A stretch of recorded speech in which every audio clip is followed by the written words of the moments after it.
of week 2.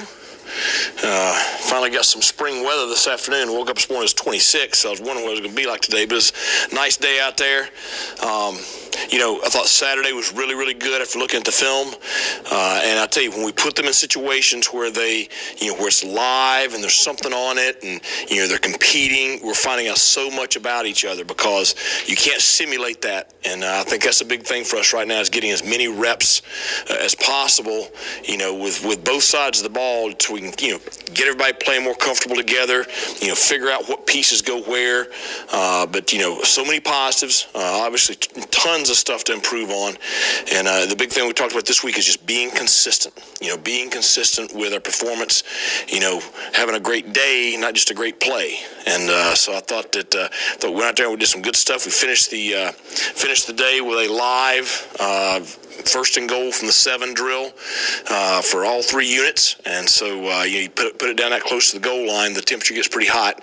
And so it was highly competitive out there. So really good.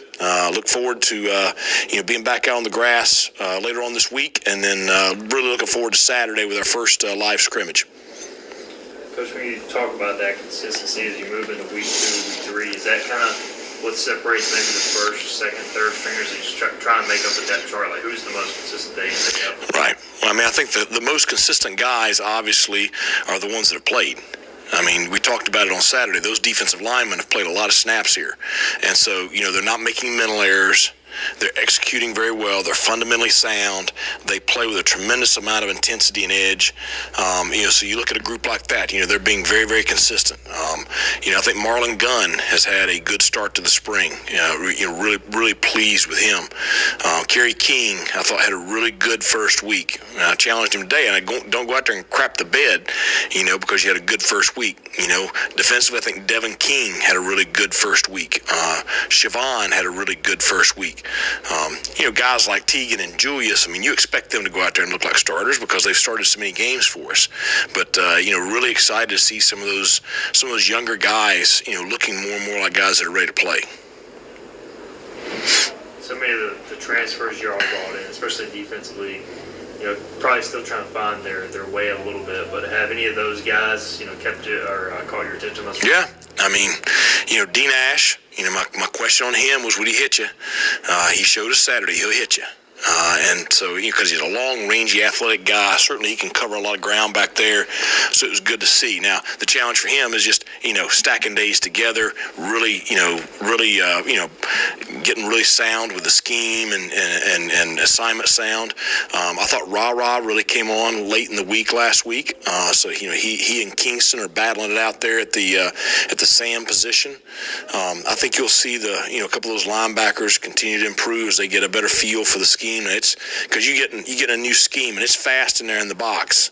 I think those guys. I thought Gerald was very solid Saturday, transfer running back, and I think he's going to be a guy that's going to be able to help us. So I think we got several of the new guys that are contributing already. Do they seem to be handling install pretty well? Only a few days in practice, but with the new scheme. Well, I think the guys that have played a lot, they're handling it better than the ones that's new to them. So some of the guys that just got here, or some of the freshmen, they're struggling because you put in a lot so fast in the spring. So by the end of the week, we'll have most of our complete package on both sides of the ball in. So I think it's just like what we talked about with consistency. The guys that have played are handling it better than the young ones. Along with the competition, there seems to be a camaraderie component that the guys enjoy competing against each other. The fun is still there. I guess. Like you really saw that on Saturday, the guys' first time out. Is that something that you feel like is just ingrained in the program at this point, as far as like just the competition goes? Well, I think we have high character young men in our program. I know that they're very enjoyable to coach. The position coaches talk about just how enjoyable this group has been so far this spring.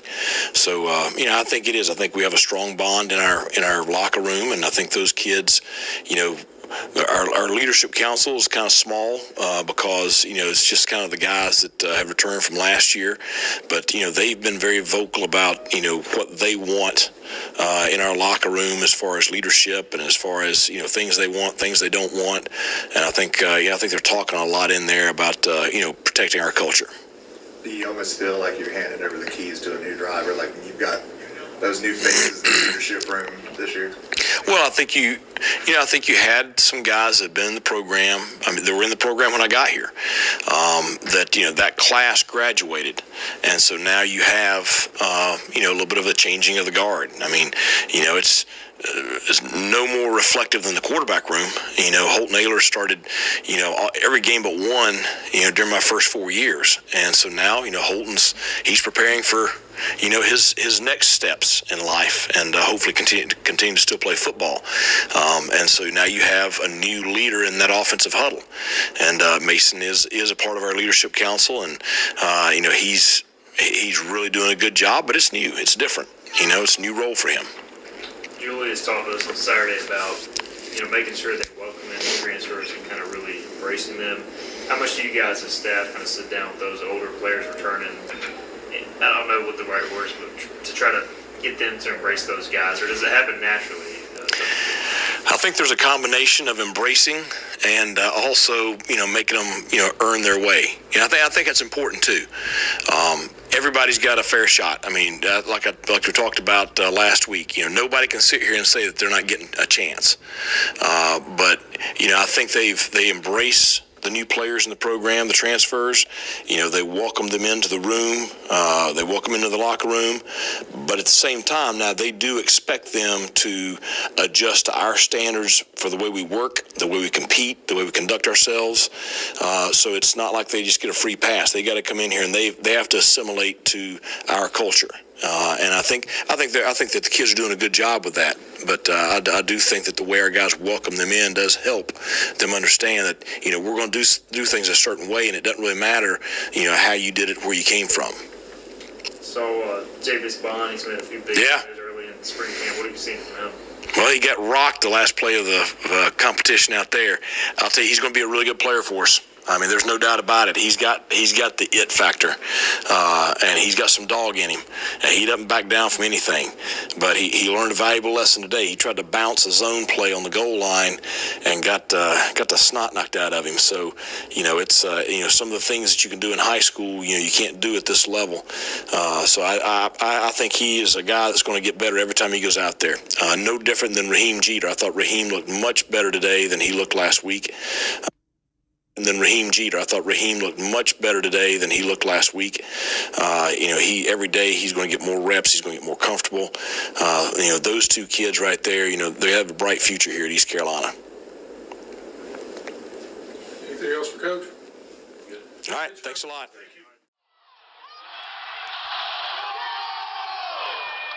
This is East Carolina Defensive Coordinator Blake Harrell, and we're talking Pirate football on the Sports Objective, the podcast for Pirates.